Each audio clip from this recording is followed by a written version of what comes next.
Too true. A reason behind a bad behavior does not excuse it. Chibaku put a hand over the Uchiha's shoulder. It's time to go. Where? I'll explain on the way. It took Chibaku a few hours to reach the relay. Carrying both Karasu and Haku at the same time was more difficult than predicted. When they landed in front of the structure, the Uchiha's eye changed shape. Are you certain? Karasu asked. This might be our best chance to see our friends again. The risk is too great, Haku pointed out. The longer this thing stands, the greater the chances of it opening and allowing Tikoku to invade this world. I doubt it can survive a second invasion this time. If so, Amaterasu. Black flames quickly spread over the structure, melting it, and ending its threat forever. The trio observed the inferno in silence, which was quickly broken by Karasu. What do we do now? We could find Kakuzu, Haku suggested. As much as I loathe him, the information he has on Tikoku are invaluable. Point taken. Chibaku put Deidara's ring on his finger. In the meantime, I'll try finding a way to make it work. Deidara could open portals by raising his hand and channeling his chakra through it. Maybe I could do the same and bring us back home. At worst, Kazama will probably teleport to our location when he realizes we aren't coming back. The ring might be a receptor, Karasu pointed out. Yamanaka, in war, can form a network of minds relaying information at high speed. Maybe it works the same way. I can't be sure. Chibaku raised his hand. Maybe. A portal of light opened in front of them. Wow, you mastered it quickly.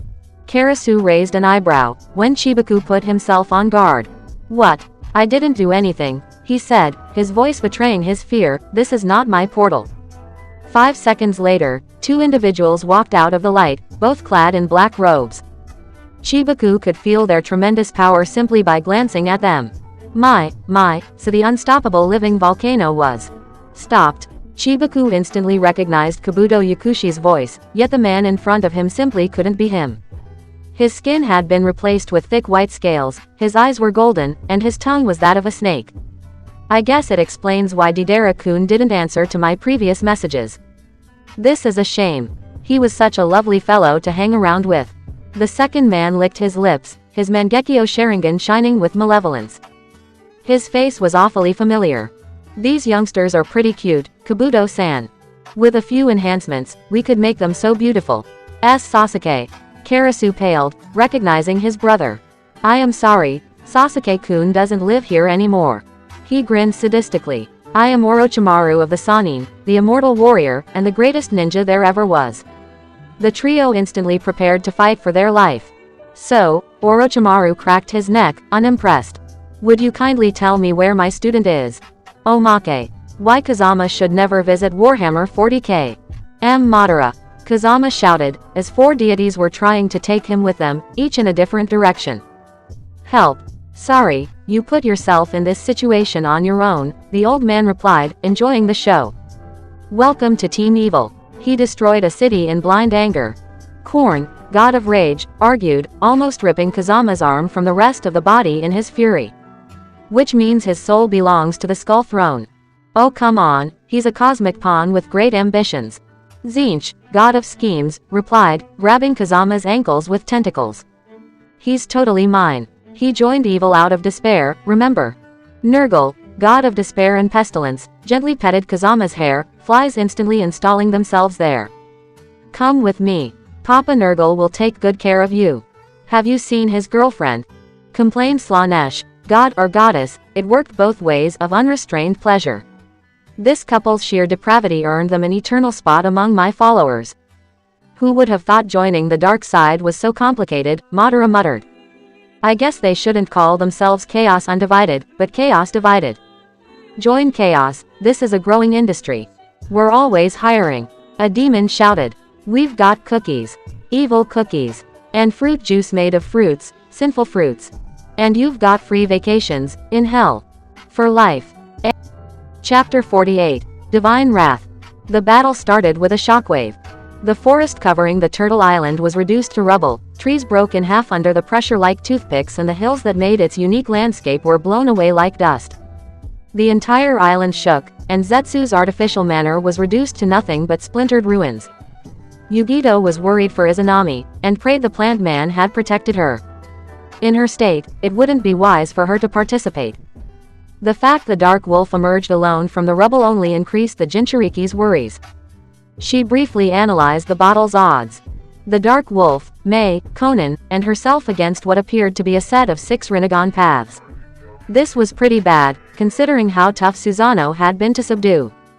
One of the paths of pain, the one with long hair, was suddenly bisected vertically. Without wasting any time, the dark wolf proceeded to behead another, one with its hair in a high ponytail, with her twin blades. Suddenly freed from self-doubts, Yugito quickly focused on the nearest path, which had started firing missiles toward the former Kumo Nin. Quickly dodging them, she retaliated by a series of fire blasts. The animated corpse flew away, but the much faster Jinchuriki caught up with him. Turning her nails into claws, the kunoichi slashed the path's neck, tearing the head apart from the body. Meanwhile, the dark wolf was dismembering her third victim, and Mei was easily incinerating another path with her boil release. The only path left was the leader, and Conan was currently exchanging gravity-propelled rocks with him. Nagato! Conan shouted to the diva path. You dare desecrate Yahiko's body? Have you gone mad? Silence! He snarled. You are not Conan. Conan is dead. You have no right to speak with her mouth, with her voice. Die. I think not. Paper tags swirled around the diva path the instant its latest shockwave passed them and exploiting the 5-second window, lifting him above the ground. Shikigami dance. A spear of paper flew from heavens at the speed of sound, impaling the diva path's head and killing him instantly. The 4 ladies remained as the victors. All in all, the battle had lasted 2 minutes.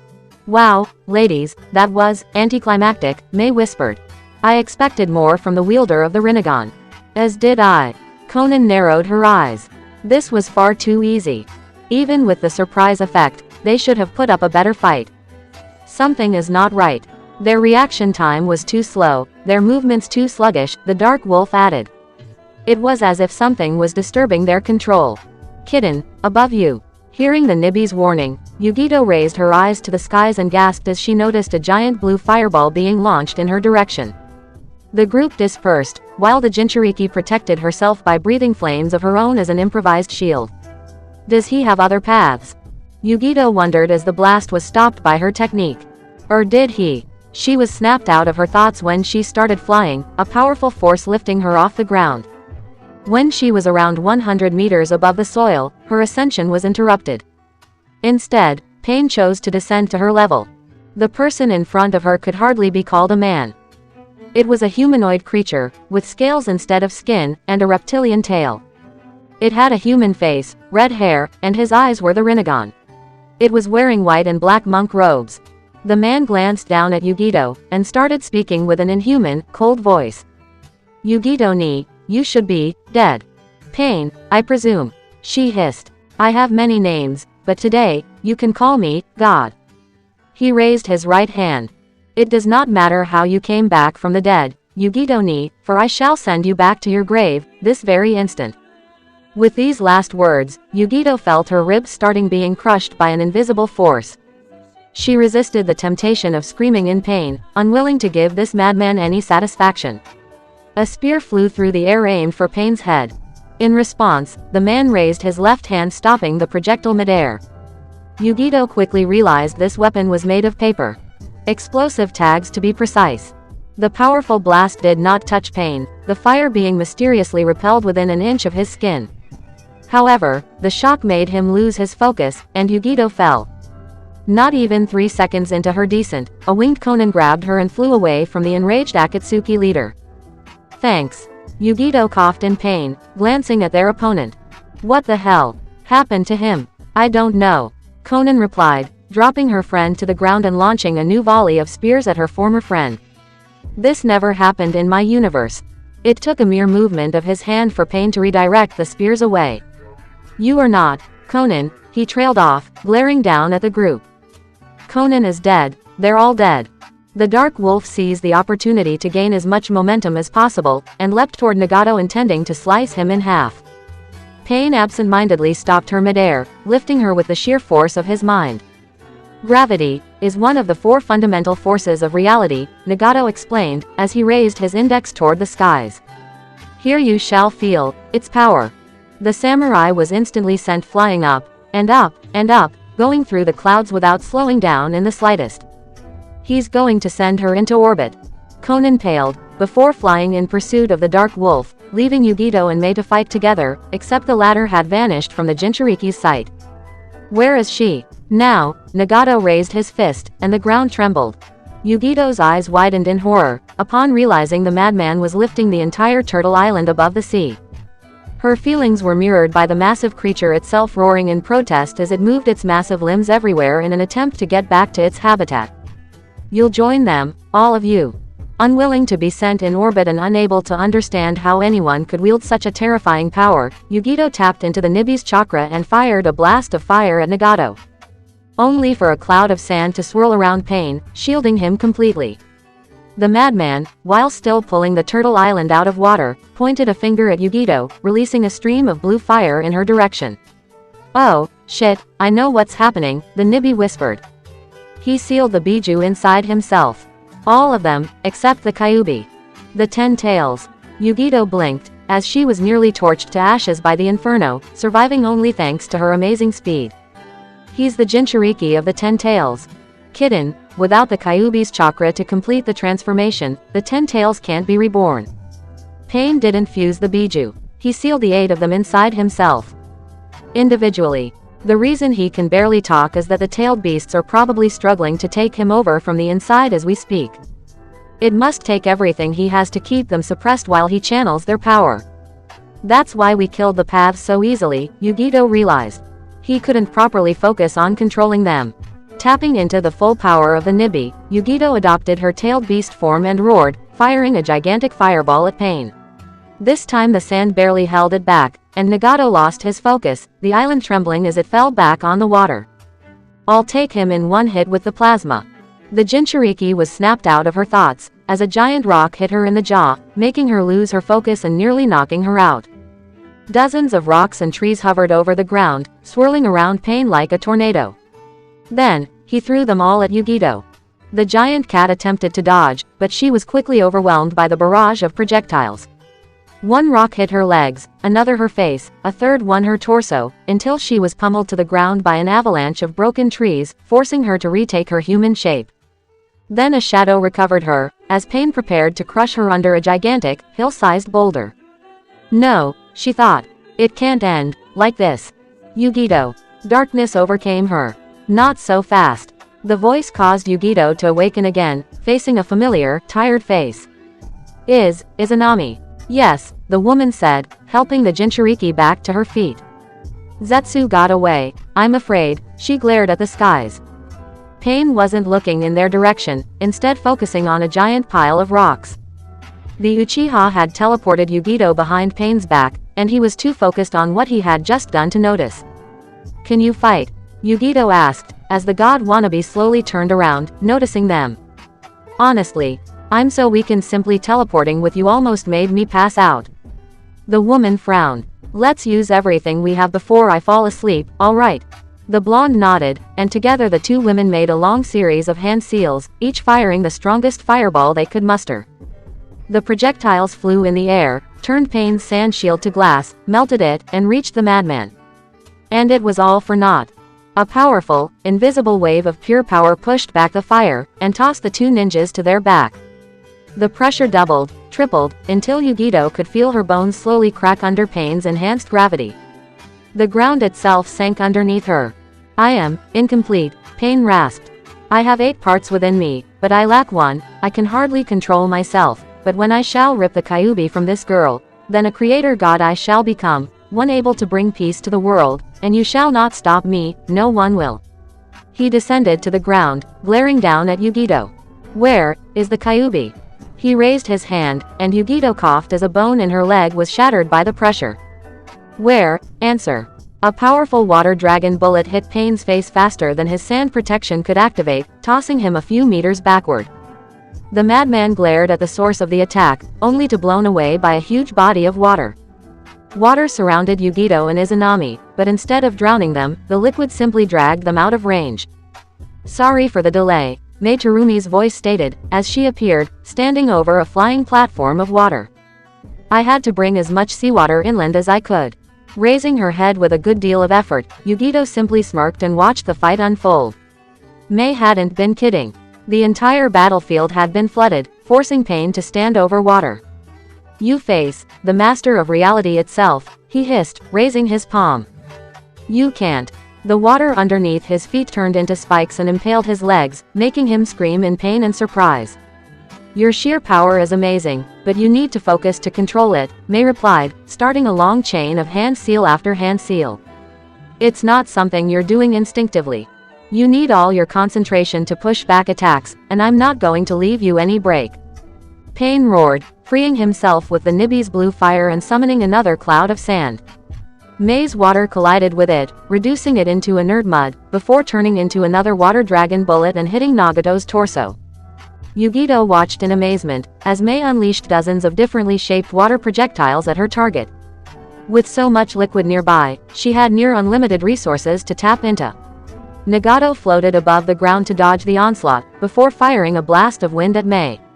The kunoichi absent-mindedly created a shield of water around herself, which stopped the attack, and joined her palms again.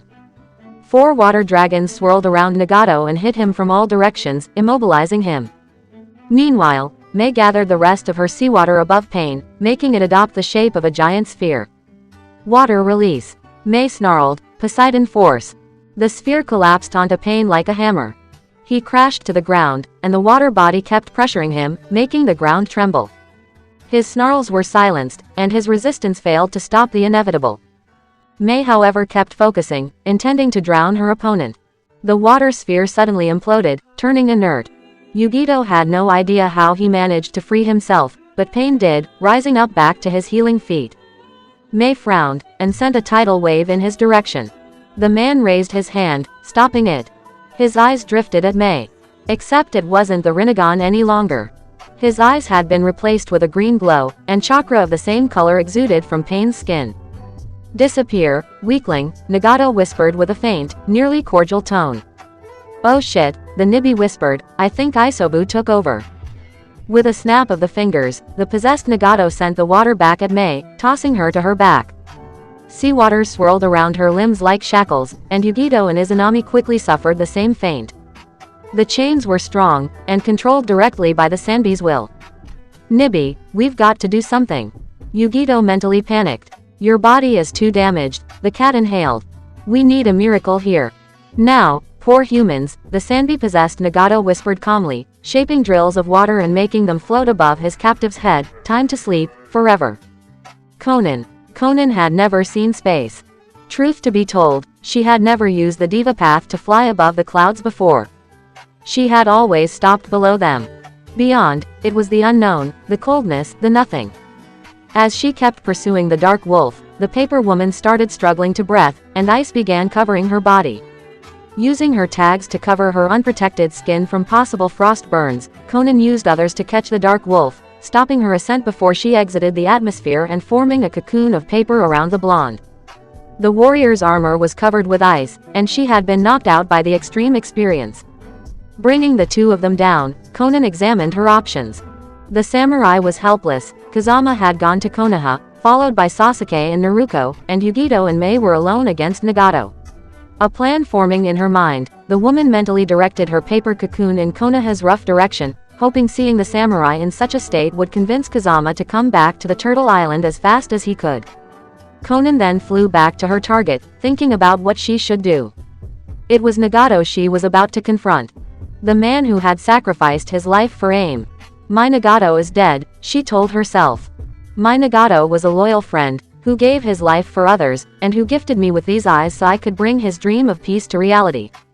This man may have the same face, but he used Yahiko's body as puppet, and attacked us without a care. For the honor of Nagato and Yahiko to stay unsullied, I will stop him." When Pain was in sight once more, Conan realized he was about to kill Yugito, Mei, and the apparently still alive Izanami, all at the same time. Thinking quickly, Conan used the Diva Path's power to toss Pain to his back, releasing his hold on his captives. Only Mei managed to regain her footing, her companions too weakened to even stand. The Kiri Nin prepared to fight, only for Conan to land in front of her. "No," she said, "take the others to safety. I will handle him. I must handle him. Another human." Pain wondered with a voice that wasn't his own, as he regained his footing. In fact, Conan identified it instantly. How could she forget the voice of the creature that nearly brought her city to ruin? Be careful, May warned, he's possessed by the Sandbee. Conan narrowed her eyes, how wonderful. There's something I've wanted to do to it for a very long time. Pain raised an eyebrow, only to be blasted away 2 seconds later by a powerful Shinra Tensei. Conan glanced at May. I'll drag him farther inland, away from water, she said, quickly flying after the god wannabe. It's going to get pretty dangerous around here. She quickly caught up to Pain. The man was hissing, surrounded by a red aura. Conan felt the temperature distinctively increase, as her opponent adopted a simian-like pose. You had your chance, Isobu, Pain told himself, his voice distinctively deepening. Now it's my turn. He raised his left hand, and unleashed a powerful stream of fire at Conan. The woman easily pushed the attack back to the sender with a Shinra Tensei, causing the possessed Pain to angrily launch fireball after fireball in impotent rage. The paper woman easily dodged them, and upon finding an opening, threw razor-sharp sheet of reinforced paper at Pain's throat, slicing it open. Without a shinobi's intelligence behind these attacks, all this power is worthless, Conan thought, before paling as Pain's wounds regenerated nearly instantly. I'm pretty sure I cut the arteries with this one. If he can regenerate from a fatal wound so easily, she slammed her palms together. I will need to end it all with one blow. You despicable simian. Pain roared, another Biju taking the body over. A golden aura surrounded the man, and the earth underneath his feet turned into uncontrolled desert sand. Unfortunately for him, Conan was faster. Origami Jutsu. Conan shouted, as she summoned thousands of paper sheets around her opponent. Fiery dance. At this moment, the possessed Uzumaki realized the sheets were all explosive tags. The blast shook the entire island, and Conan struggled to keep her footing. Pain screamed, as his body was consumed by fire faster for his advanced healing factor to keep up. Although her friend's wail shook the paper woman to the core, she forced herself to stand tall. I'm sorry Nagato, she thought grimly, as she watched the inferno. You brought it upon yourself. Pain's chakra suddenly skyrocketed, and a powerful, oppressive feeling snapped Conan out of her trance. Where Pain used to stand, a shadowy form started growing, quickly reaching the size of a hill. It was impossible to clearly describe the thing Conan was facing. It was a formless mass of mismatched tentacles, scales, claws, eyes and mouth, a grotesque, ever-changing fusion of the tailed beasts themselves. Pain and the Biju lost control, Conan realized in horror, as the monstrous beast in front of her kept growing. Now none of them is dominant, Pain's body itself has turned unstable. Die! The creature roared at Conan, as it tried to crush her with a tentacle as thick as a tree. The kunoichi dodged on pure instinct, and regained enough composure to order her flying explosive tags to swarm the monster. Unfortunately, its body resisted the explosions without flinching. If explosions can't harm it, then maybe I could use the Rinnegan to throw it into orbit, like Nagato tried with the Dark Wolf. Conan wondered, flying away as the creature attempted to crush her repeatedly. But I don't have his sheer power, and this thing is much heavier than a human. The monster's roars intensified, as it gathered chakra in front of one of its mouths. Multiple colored chakra fused into a single sphere, which was launched at Conan at extreme speed. Shinra Tensei. The invisible push redirected the Bijudama to the skies, where it exploded above the clouds and blasted them away with such force that the sky was clear once the remains of the attack faded away. I can't stay on the defensive forever, and this monster won't let me focus long enough to send it in orbit, Conan thought, formulating another plan. I've no choice. Taking the beast by surprise, Conan flew close to one of its tentacles. When the creature predictably attempted to smash her with it, the kunoichi dodged, then grabbed the limb and focused. Activating the Preta Path's power, Conan started absorbing the creature's chakra. This was a very strange experience. Conan was not very experienced in this area of the Rinnegan's powers, and her perception of the creature's chakra could be summed up as complete chaos. The 8 Biju's chakra were fighting one another, with Pain's chakra as the anchor keeping them all together, like a nexus. Barely. My body is too weak to absorb everything, Conan thought, but, if I destroy the anchor, then this creature will disappear. The moment she latched onto her target's chakra, the creature seized up as if undergoing a full-body cramp. Conan focused on Pain's remaining chakra, filtrating it from the Bijus, and started consuming it. Unlike the tailed beast's chaotic, malevolent aura, Pain's chakra felt both warm and cold, conflicted. As Conan absorbed Nagato's chakra, his memories dripped into her mind like a river. Conan watched, as Nagato smiled when he mastered his first jutsu. Conan watched, as Nagato smirked when he tricked Yahiko into going on a date with Conan herself. Conan watched, as Nagato screamed when Yahiko killed himself. A discord of voices echoed in the back of her mind, as Pain's chakra was slowly drained. Someone stop her. She's killing our host. If he dies, he will drag us all to the grave. Who cares? I have enough of this prison of flesh. Death shall free us from our chains at last. Are you insane? I will not die here. I refuse to die here. You want a piece of my chakra, miserable worm. Then get this one. The Ikibi's memories flooded Conan's mind like a tsunami. Nagato was replaced with a sterile desert. His first jutsu was replaced with the violent death of a Sunanin, as sand crushed his limbs to a bloody pulp. Happy memories were replaced with the souvenirs of the gruesome murders the Ikibi had forced his containers to commit. If I can't break your body, then I will break your pathetic mind. The Ikibi's insanity infected Conan's mind like a poison, as it tried to drive the kunoichi mad. It was difficult to resist such a vicious mental assault, yet the paper woman refused to break. Nagato was still there. Nagato was her goal. Nagato had grown up with her. Nagato had been her friend. Nagato had given her this chance. Nagato had given her his eyes. Nagato had to die. I will make you beg and die and suffer and scream and bleed and kill. Shukaku's crazed rant grew in intensity. Do you hear me? Rivers of blood, mountains of flesh. I will make you watch your world die. I will destroy everything you ever knew. Everything. And then I will slaughter the afterlife and murder you all over again. And again and again and ag. All your hatred can't destroy me, Biju, Conan replied calmly, as she focused on expelling the Ikibi's presence from her mind. Disappear. Shukaku screamed, but its voice was quickly silenced by Conan's iron will. She continued to focus on Pain's chakra, drawing more and more of it and ignoring the chains of screams and rants that accompanied the action. After a time, her world was replaced by a blank. She found herself standing in front of Nagato. Not Pain, but the Nagato she had known and loved. Am I dead? He asked, glancing around himself. Could this be hell? No, Conan replied, you're not dead. She sighed sadly. But you will be soon enough. He glanced at the kunoichi. You are not Conan, Nagato said. Conan is dead. She sacrificed herself so we could gather all the Biju. So who are you? An angel. I am Conan, and yet not the one you knew, the woman replied. It's complicated. Nagato kept his mouth shut for a moment, trapped in his thoughts. Where are we? I think this is the void between life and death, Conan said. Your body is possessed by the eight-tailed beasts. I have been trying to. She struggled to find her words. Kill me, Nagato guessed, Conan nodding her head in confirmation. So I failed to control them. I hoped it wouldn't come to this. Why? Conan asked in anger. Why did you seal them inside you? You knew one man couldn't possibly control them. Nagato's gaze turned sad and regretful. I had come too far to let all the sacrifices we made go to waste. Conan shut her mouth and listened. Yahiko wanted to change the world, to bring peace. When he died, I felt this duty fell upon me. The Uzumaki inhaled sharply. But the ninja world is rotten. The strong kill the weak, and the system won't reform. I thought something drastic was needed to change the status quo. I allied myself with Madara to create this change. But when he and the Kyuubi disappeared, it was all for naught. The nine-tailed beasts must be brought together for their true power to be revealed.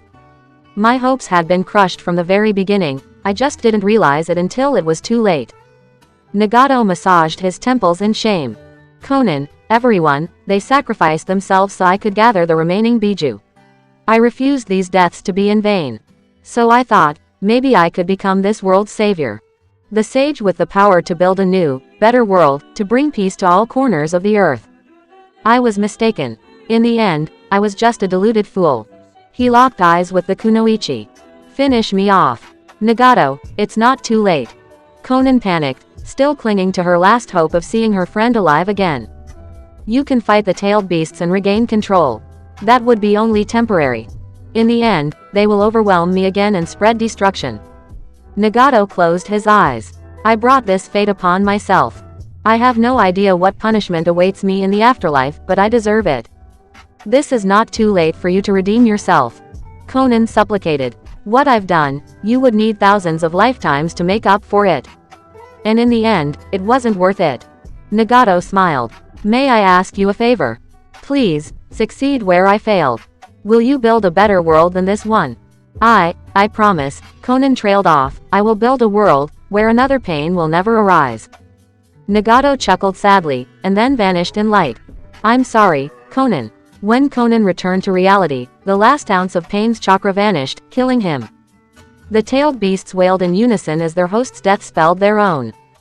The chaotic mass of flesh quickly crumbled into dust, its chakra evaporating without an anchor to keep it all in one body. When the wind started blowing, Conan stood alone in a field of ashes. She had prevailed. The kunoichi tried to maintain her usual stoic expression, but failed. A tear rained down on her cheek, and then another, until she found herself crying.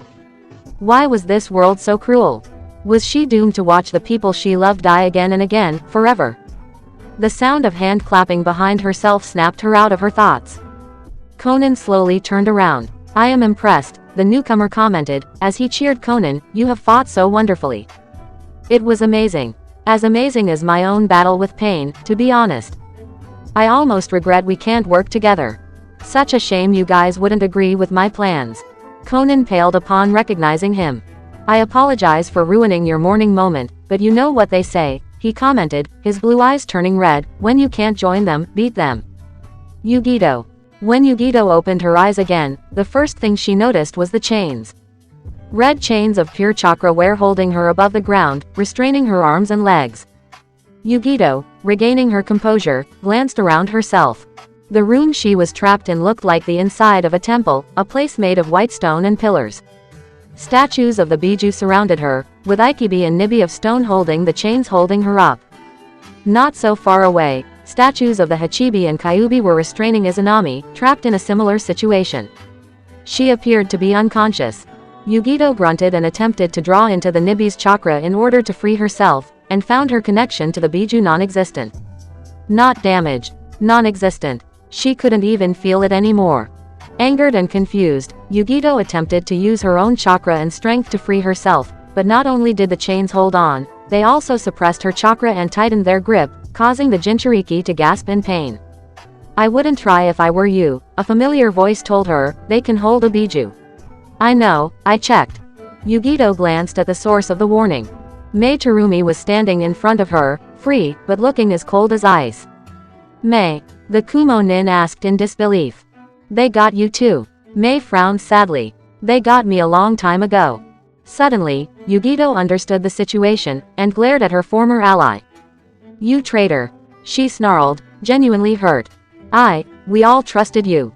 Don't take it personally, a new voice interrupted the argument, she was never on your team to begin with. It's your fault for having been fooled, not Mei-san's. Yugito glanced at the newcomer, and instantly recognized him. This Naruto Uzumaki was older than usual, looking taller and more regal. His red clothes were somewhat unusual, and the Kumo nin instantly picked up the scent of fresh blood on them. However, what interested her the most was the ring on his finger. It looked a lot like Mei's. Ladies, the Naruto smirked, welcome to Tikoku. Yugito frowned, and glared at Mei. You were working for them all along, am I right? She guessed. No, she replied. I am not the Mei you befriended. I never was. She fooled you completely, didn't she? The Naruto commented, his voice affable and friendly. When I killed your Mei Terumi after you fought Madara and replaced her with another, I admit I had doubts it would work. But hey, Mei-san's a fantastic actress. Yugito paled in horror. You, what? It was pretty easy, the Naruto Uzumaki gloated, I've been trailing your little gang for a while, and when I realized you had a Mei Terumi in your team, I seized the opportunity. She was too tired and isolated after you beat up Susanoo to last more than 5 seconds. The false Mei narrowed her eyes in obvious displeasure. If my presence is not needed, I shall take my leave, she said. I've got people to look after. Yeah, do what you want, the Naruto replied without a care in the world, as Mei vanished with a shunshin. He rolled his eyes, and glanced at Yugito. Ah, wannabe saviors. They think their actions are for the greater good, when they mean shit. Pretty naive, don't you agree? His eyes drifted to Izanami next.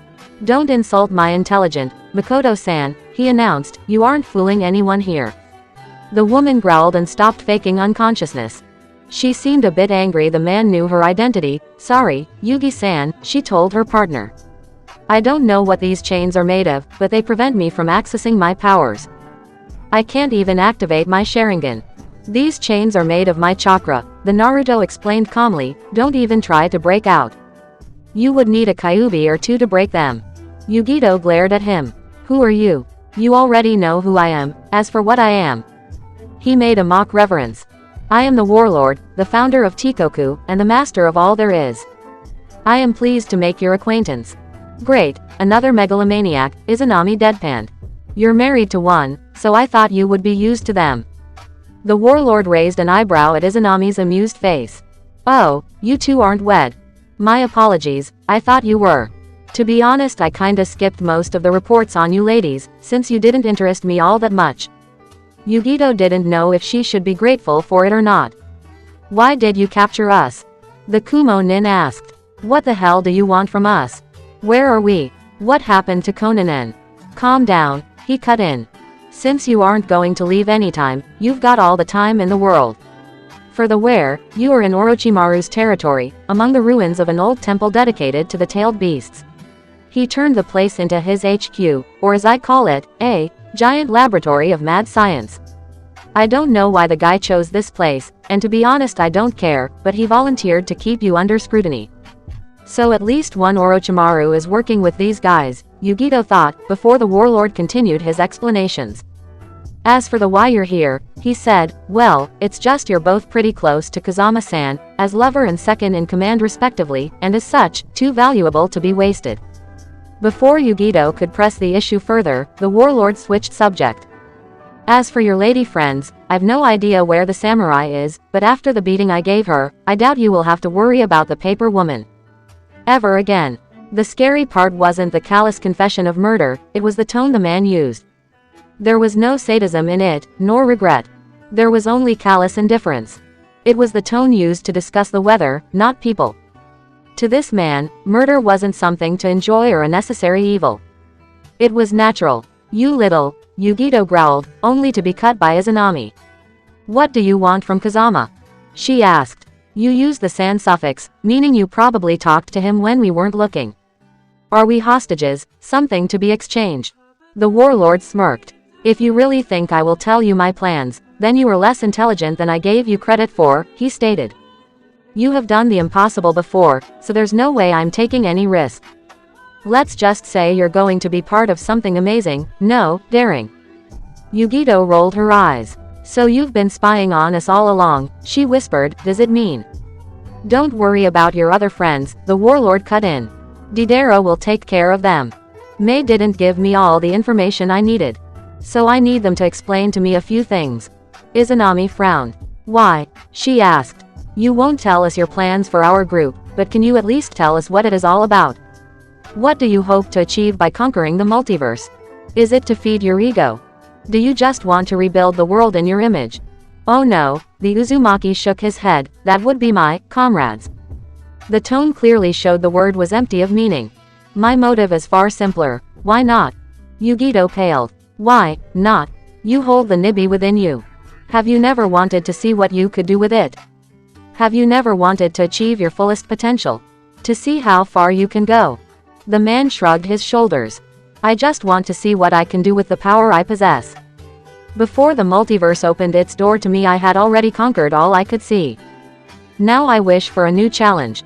A new way to make adrenaline rush in my veins once again. So you're basically destroying millions of lives, out of boredom. Yugito gasped in disgust. How can you do this? He smiled widely. Let me tell you the story of a boy who wanted to be a hero. The man crossed his arms and narrated his tale with an affable, friendly tone. This is the story of a boy born cursed. For years he was shunned, and he convinced himself that to gain the respect he craved, he needed to become Hokage. And so, he worked relentlessly to achieve this status. In time, after a long struggle, he prevailed over the terrifying threat of Akatsuki, and was admired by all. He walked around his captives, like a predator circling its prey. Everything seemed like a dream come true. His best friend turned renegade had finally acknowledged his valor. He married a woman who loved him for who he was, and as the heiress of the Hyuga clan, she brought him the political influence he needed to gain the title he had been lusting after all his life. In time, the boy was elected Rokudaime Hokage, and the entire ninja world looked up to his wisdom. And so, he thought he had achieved his happy ending. He stopped in front of the Kyuubi's statue, and sighed. But that's not the end, only the beginning. It took him only a year to realize he had grossly idealized his new position. The boy, while a fantastic warrior, was no diplomat or politician. His policies became widely unpopular, and the respect he had struggled so hard to earn, faded and withered, not without reason mind you, but faded nonetheless. The boy grew very, very frustrated, and yet he refused to give up, believing in the better nature of mankind. Despite his efforts, the world peace that had been born in Akatsuki's wake disappeared, with ninjas returning to their old ways. The boy, still holding to his idealism, tried diplomacy, to appeal to the better nature of his rivals, equals, and allies, and failed. The boy grew bitter, as accusations of his incompetence became more frequent and outspoken.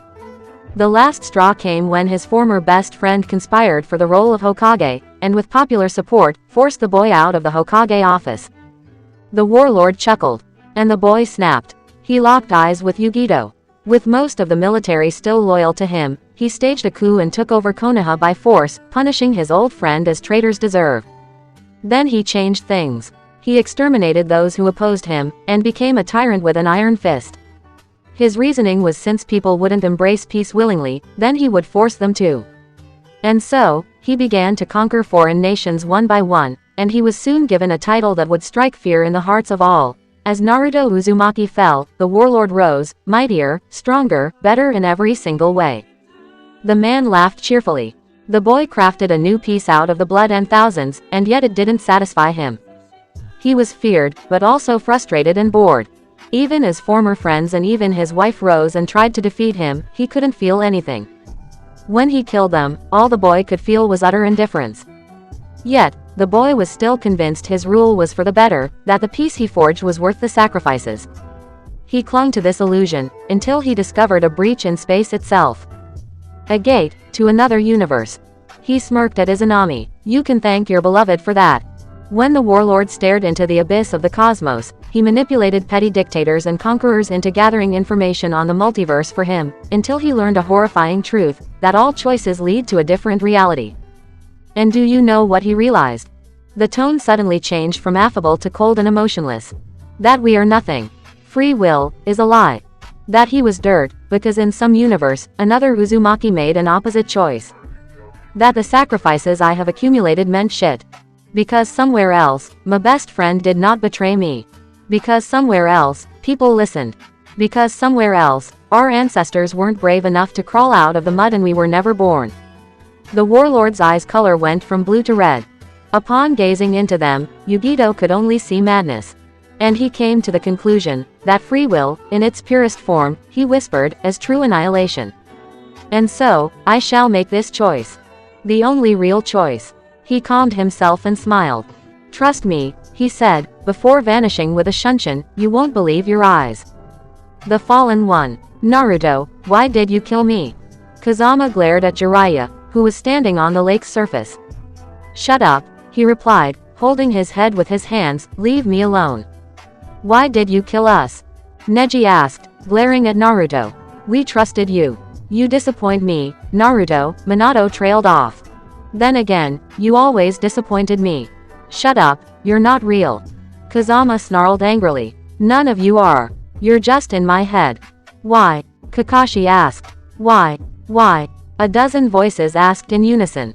Why? Why? Why? Why? Why? I said shut up. Kazama launched a fireball at the lake, producing tons of steam, and then tried to burn the hallucinations around him. All he managed to do was to set the nearby grass on fire, although the ghosts vanished.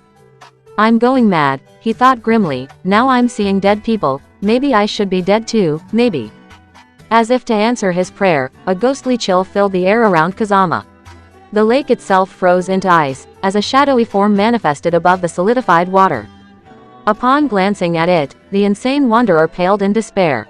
You were foolish to come here, the Shinigami warned, as it hovered over the water. Have you no idea where you are? Maybe have you chosen peaceful death over your parody of a life? Kazama could only stare in disbelief at the deity. You are within a sacred burial, a place where the dead are laid to rest in peace, the Shinigami explained calmly, before glaring in disgust at the fires Kazama had started, and your first act upon landing here is to defile it. Truly, your cold disregard for the world around you is only matched by your boundless arrogance. The Shinigami raised his hand, and the fires died out instantly. Then he grabbed his ghostly blade and prepared it. Your life ends now. Chapter 49. Brand New Day. When he saw death itself float in front of his face with its sword drawn, Kazama Arashi lowered his head in defeat. Just end it quickly, he rasped. The Shinigami raised his weapon, but before delivering the final blow, hesitated. The blonde young man locked eyes with the deity, whose emotions, if it had emotions, were unreadable. Is this a trap? Death asked, suspicious. No. Then why do you submit so willingly now? Kazama grabbed his hair with his hand. I'm a monster. Everywhere I go, I bring death and destruction. I thought I could help the world, but in the end, all I do is corrupt it. I've burned and killed people by the thousands, and for nothing. All for nothing. He laughed bitterly. I should have died back when I first got your power, he said before glaring at the god, so what are you waiting for? Kill me. At last I shall be free. You are in no position to ask for anything, the deity of death rasped. You are different from before. Have you finally seen the errors in your way? Your power brought me and the world nothing but misery. Kazama snarled. Take it back. Take my life too. Just undo everything. No. The voice in Kazama's head, for the first time since it began to talk with its host, was panicking. Do not. Mikabashi almost begged. Do you not understand? You are abandoning ultimate power. You are dropping the possibility of seeing your friends again. No. Kazama shrieked. My friends are better off without me. I don't want your power, and I don't want to hear you. I command you to shut up. The blonde snarled. Had he been less focused on the god inside his mind, he would have wondered how the god about to kill him knew he was not talking to it. Leave me alone. The Shinigami narrowed its hollow eyes. Very well, it rasped, sheathing his sword. It pointed its index at Kazama and touched his forehead. I will take back what is mine and repair the damage you have done. Pray we do not meet each other again.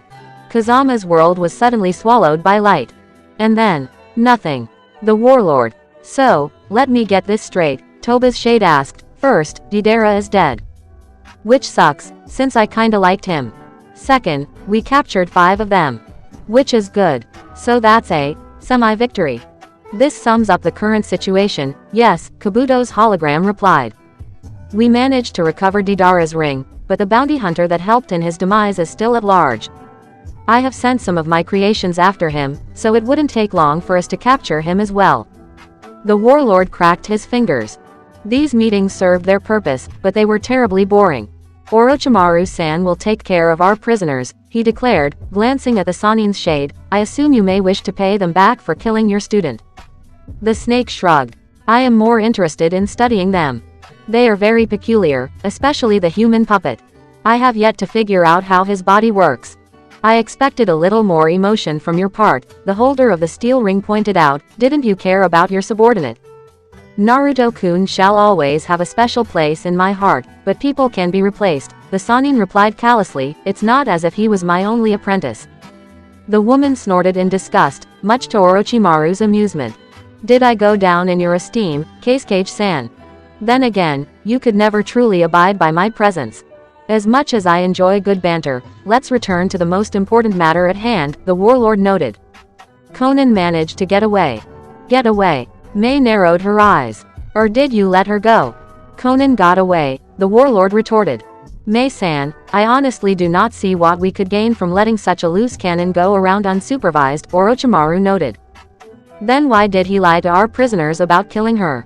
The Kunoichi shot back. Because breaking their spirits makes them easier to handle, the warlord replied, before smirking. May-san, are you implying I may be lying to you all? You hurt my feelings. You don't have feelings, the Keisuke shot back. No, but I'm the most trustworthy man in the world, the warlord mocked her. As I was saying, Conan got away, and we captured those who splintered from the main group. Which leaves, what? 3, 4 of them. This is a golden opportunity to finish off the rest.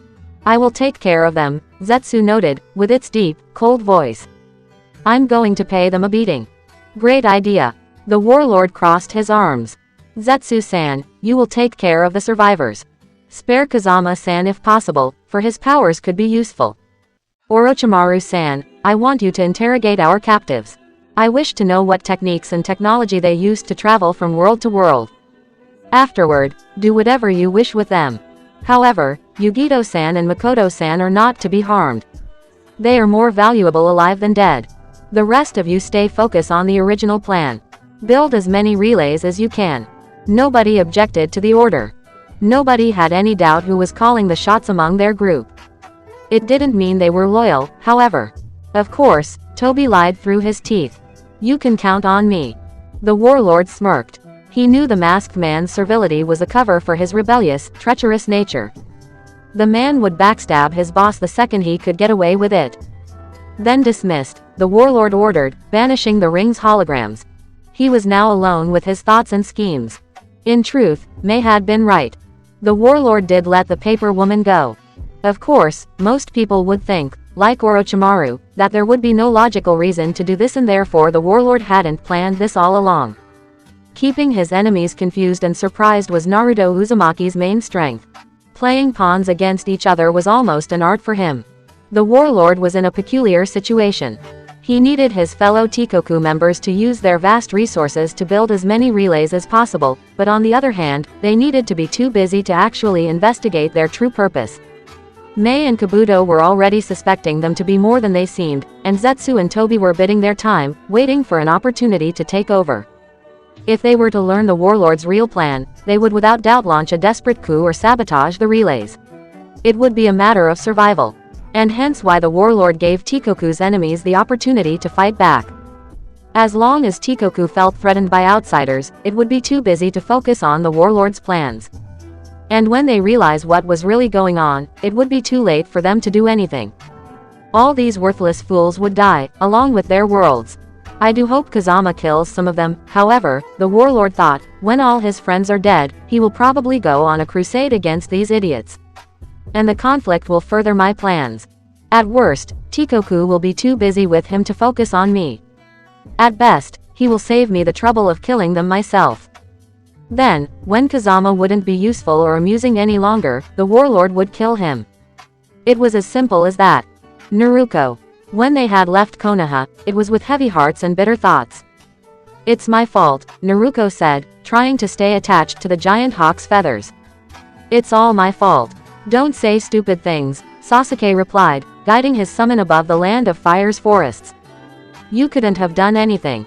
If I had been a better student, Kazama would never have gone crazy. Worse, if we had killed Madara. Look, Naruto, Sasuke cut in, I know what you're feeling. You feel if you had done things differently, none of this would have happened. This is a stupid game we humans like to play when we face loss. I know because I played it for years. If I had been less of an ass, I wouldn't have almost killed Naruto. If I had been more observant, I would have thwarted Itachi's suicidal plan. If I had been, the list goes on. He glanced at the young girl. What's done is done, he said, you can't return to the past and change things. You have to accept things the way they, and focus on the future. We need to help the others against pain, and then we will find Kazama. I give you my word we will find him. But promise me you will not start brooding in a corner. Naruto frowned, but nodded. He's right, she thought, I must stay optimistic. The others are in danger. We have to reach them first. So, you and Sakura, she began. You were friends or something? Sasuke tensed briefly. She's one of the many people I left behind, he whispered, before suddenly directing his summon down toward the ground. Naruto was about to ask why he did that, when she noticed a newcomer advancing toward them. Dark Wolf. What are you doing there? The samurai was in a terrible shape, with her armor either covered in ice or damaged. Long story short, she explained, pain almost killed me, and Conan used her paper technique to transport me as far away from the fight as she could. We need to return to the island, now. Jump, Sasuke ordered, the Dark Wolf joining them on the giant hawk summon. The creature opened its wings, and flew upward. You're lucky I'm a good enough sensor to have picked your chakra signature, or else. What happened in Konoha? The dark wolf cut in, blatantly ignoring Sasuke. Kazama-sensei burned it to the ground, Naruto admitted. According to her expression, the dark wolf either didn't listen or didn't care. What happened to him? He vanished. He teleported elsewhere. Naruto suddenly realized they were already above the ocean. Can you see the turtle island? No, but I do sense it, Sasuke replied. It has retreated underwater. Considering what happened on its back, hard to blame it. Are you kidding? Naruto asked. Where are the others then? Sasuke didn't answer. Instead, he joined his palms, and focused. Mind's eye of Kagura, open, he whispered, Naruto briefly seeing him enveloped with bluish chakra. They're gone. I can't sense their chakra signature. They can't have vanished. The dark wolf ground her teeth. Can't you try harder? I am nowhere near as good as Karen was at sensing, Sasuke replied, briefly creasing his eyebrows. Wait, I think I have picked up Conan's chakra signature, but it's really weak. He glanced at his hawk summon. Head toward the coast. After a few minutes of travel, the beast landed on a beach, and his riders dismounted. Sasuke gave a light tap to the bird, which vanished in a puff of smoke, before guiding his small group to its target. When Naruto noticed Conan lying on the sand, she couldn't help but shudder at the spectacle. The woman seemed to have been beaten within an inch of her life. Her formerly perfect skin was covered with bruises and open wounds, and from what Naruto could see, someone had broken up her left arm and jaw. The kunoichi seemed unconscious, with paper sheets covering her larger wounds. Conan! The young girl shouted, rushing to her help. It appears she has fallen comatose, Sasuke said, still using his sensor techniques to analyze her, and she managed to use her paper as an improvised bandage before passing out. Did pain do that to her? I doubt he would have left her alive, the dark wolf replied. Who could have done this? I am afraid to say it must have been our dear leader. Bah, at least I didn't lose my touch when it comes to homicide. Naruto turned at the source of the sound. A creature was emerging from the sand, a few feet from the group. The creature was vaguely humanoid, but completely monstrous. Its hairless skin was crimson red, and covered with bloated, purple mushrooms which appeared to be a sort of natural armor. The monster's arms were so long they nearly reached its feet. As for its head, it had the jaw and mouth of a human being's, but crimson petals instead of eyes and hair. The monster was easily twice the size of an average human body, and easily overshadowed the group. What the? Sasuke jaw dropped. How the hell did you neutralize my sensing technique? I am kinda stealthy, the creature hissed with an inhuman voice, pointing one of its thick fingers at the group, the ring on it shining, allow me to invite you to a party. Sasuke and the dark wolf unsheathed their blades, but not fast enough. A red light swallowed them all. When it died down, the group was no longer on the beach, but on a desolate, arid wasteland. The temperature had drastically increased, and all Naruto could see was an endless wasteland of rocks and dirt. Where are? She couldn't finish her sentence. The dark wolf had already gone on the offensive, trying to execute a scissor motion with her blades on the monster. The creature easily dodged with a leap, showing impressive speed and agility for his size. Ah, yes, always the forceful one. I almost missed you. Almost. Zetsu. The samurai snapped. You dare to show your face in front of me? Why so angry? The monster chuckled happily. You should thank me, to have brought you back home. Plus, you aren't very polite. You didn't introduce me to my new victims. He glanced at Naruto. What's your name? Naruto couldn't answer, since she realized the beast's teeth were all sharpened fangs. Oh, great, a mute one. Well, considering your age, you probably taste like chicken. My kids are going to enjoy eating you, but you should ask the Uchiha here for the details. He started merging with the ground, vanishing entirely. See you later, young wolf. No, wait you coward. The dark wolf cursed. Come back and fight. Naruto ignored her. Instead, she focused on Sasuke, who was staring at the horizon with a blank expression. She quickly understood why. White men. Thousands of white men were rushing at them, an entire flood of them. They looked like humanoids, but their lack of hair and sexual organs immediately told Naruto these were monsters. And they looked hungry. Damn, Sasuke cursed, before attempting to summon a hawk, and failing. Summoning doesn't work outside your... I noticed. Sasuke snapped at Naruto, his eyes starting to bleed. A large ring of black fire appeared around the team, forming a protective barrier. This should protect us for a moment. No, it's not even going to slow them down. The dark wolf glanced at the ground. They're coming. 1 second later, 2, then a dozen Zetsu clones emerged from the soil. They were promptly cut down by one sweep of the samurai's blade, but were quickly replaced with a dozen of their brethren. Sasuke was instantly surrounded by ethereal, purple arms, which quickly pushed back the invaders against the wall of black fire. Alright, the Uchiha's eyes started bleeding profusely. Susanoo, I need your power. A demonic giant of purple chakra appeared around Sasuke. It gained a head, a thorax. And then, it gained legs. A few seconds later, Naruto gasped in awe, as the giant rose inside the circle of fire. A quick look told the young girl that she barely reached the height of the thing's foot. Sasuke was floating inside the Susanoo, as the heart of the Colossus. He lowered his hand, the giant imitating him. Jump. Naruto nodded, grabbing Konan and bringing her along. When the dark wolf jumped right afterward, the Susanoo raised his hand near his heart. Grab my fingers, Sasuke ordered, as he mentally dispelled the wall of black fire. This is gonna be a little rough. When Naruto obeyed, the Susanoo started running. The giant's mere footsteps caused small earthquakes, wiping out a dozen Zetsu clones every step. But all Naruto could see around them was a white sea of hostility. Where do we go? They're everywhere. Head east. Dark Wolf ordered. He teleported us into the land of grass, so if you keep going east we could follow the coast and later reach Kumo's mountains. They won't be able to follow us there. Alright. Sasuke clenched his teeth. Here we go. And the giant accelerated, chased by 1,000 enemies. Kazama. When the young man opened his eyes, he briefly wondered if he was in the afterlife. Hell looked like a hospital room illuminated by poorly lit lamps, with only one window. A medic nin was observing him, accompanied by Shizune. Kazama frowned. He didn't remember the frail Kunoichi being so busty. And I don't remember killing her either. Am I truly in hell? He's finally awake, Kenta-san, the woman pointed out, you truly did wonders. You're welcome, Shizune-san, the man said, smiling at Kazama. Menma-san, how do you feel? Your wounds were pretty severe. You were lucky one of our patrols found you. It appeared as if something had trapped you into a temporary death state. Do you remember what happened?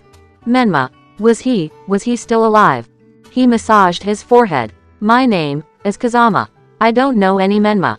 The two medics exchanged a glance. As I feared, he might suffer from memory loss, Kenta spoke. Or maybe he is under the effects of brainwashing. Considering the gear we found him with, it is painfully clear he had fought a battle to the death a few hours before he was discovered. But who would try killing our Jinchuriki? Shizune wondered. Kazama grunted. He had no idea why the Shinigami had spared his life, but the longer he stayed in Konoha, any Konoha, the more uneasy he felt. Getting out of the bed, much to the medic's displeasure, he glanced at the room's door. I'll take my leave, he said. This would be unwise, Kenta stated, as the door opened, especially since your parents dropped their current mission to see you. Kazama glanced at the door, and blanched deathly. Minato Namikaze and Kushina Uzumaki, wearing Junin uniforms, glanced at their son, with a mix of sadness and joy. Then they approached. No, don't touch me. Kazama panicked and tried to take a kunai in his pockets, only to realize the medics had taken his weapons. When Kushina and Minato reached him, he was completely helpless. Doubly so when they hugged him. Kazama had no idea how to react when his parents hugged him to the point of making breathing difficult. I'm so glad you're still alive.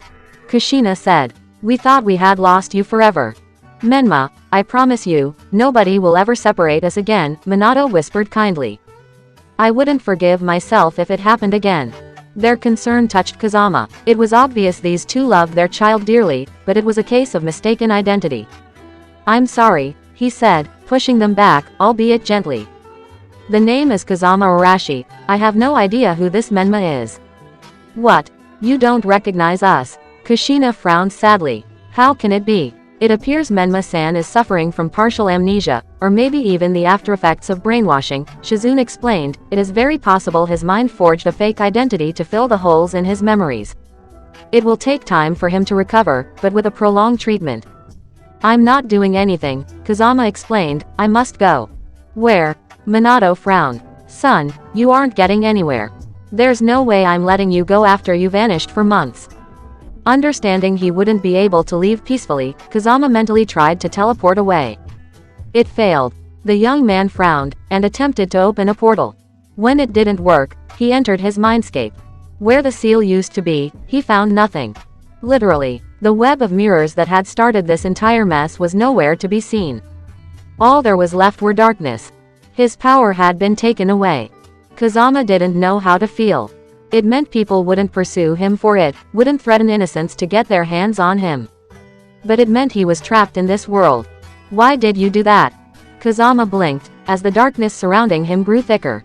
Amatsu Mikabashi's anger was a cold one, but its emotionless tone chilled the young man to the bone. Why did you do something so foolish? It asked. You had the power of a god, and you gave it up. You could have risen higher than the sun itself, and now you will be nothing but a shadow. You are still there. The young man ground his teeth. I gave it up, because it was the right thing to do. The darkness hissed. The former politeness and affability had been replaced with cold fury and contempt. And you threw away any hope of seeing your friends again. Because you wanted to protect them from yourself. Kazama felt as if he had been punched in the face. He glanced away, as he had no way of denying that. The deity stayed silent a few minutes, before dropping a bomb. I should have sent pain earlier, wiping them out right after you left them for the first time. The wanderer's eyes glanced at the living void. Come again. Who do you think enlightened him in the first place? The darkness replied. Do you truly think linking oneself to the demonic statue, a device meant to contain the 10 tails, would not allow me to influence the user? When the sage divided the 10 tails chakra and body, where do you think he sealed its mind? What? Kazama stammered. All those who use the statue open their mind to madness. Mikabashi let out a sound, and Kazama realized it was a deep, joyless laugh. When they tap its power, they also tap into its mind, allowing me to influence them. It is subtle, but the more they rely on it, the more their will becomes mine. I bet the sage did not foresee that. Nagato was a wounded man. All I had to do was to let his mental wounds fester. But why? Kazama blanched, horrified. At first, he would have been my backup plan at remaking your world as I saw fit, had Madara failed. But when you returned to your homeworld, he became the perfect tool to kill your friends. I slowly exploited his sadness at the death of his companions, until he became obsessed with extracting the Kyuubi, so none of these sacrifices would have been in vain. After that, it was simply a matter of time until he tracked your friends down and wiped them out. Kazama, at this point, could only glare at the deity in rage. I foresaw that in your sadness and bitterness, you would let your anger of the world grow beyond control. You would have turned to me, and you would have done what I wanted you to do. But my plan is ruined. If the timing had been a little better. The wanderer reddened, having troubles controlling his anger. Just leave me the fuck alone. He snapped. You have ruined my life and 1,000 others. I don't have the power you craved any longer. So why don't you leave me alone? I did not force you to do anything. You ruined your life on your own. I simply gave you a gentle push. The darkness grew even thicker. I was old when the world was young. 100 years is but a second in my endless existence. I can nurse a grudge for centuries. And every single day of your life, I shall be there. From the moment Madara marked you to your death, you belong to me. You are my property. From now on, I am withdrawing all the blessings I gave you, until you beg for my forgiveness. You will submit to me. Kazama glared at the darkness defiantly. You're welcome to try. Sasuke. Sasuke briefly looked behind himself. I think we lost them. No, we didn't, the Dark Wolf countered. Zetsu is the land itself. As long as you have 1 foot on the ground, he knows your location. He's simply not as fast as us, so it will take him time before he catches up. She glanced at Sasuke. How long can you maintain the Susanoo? I already should have dispelled it. A few minutes. The pain in his chest was growing, as was the bleeding in his eyes. I must keep going. Since Naruto is gone, it's my duty to protect them. Afterward, I'll be out of chakra.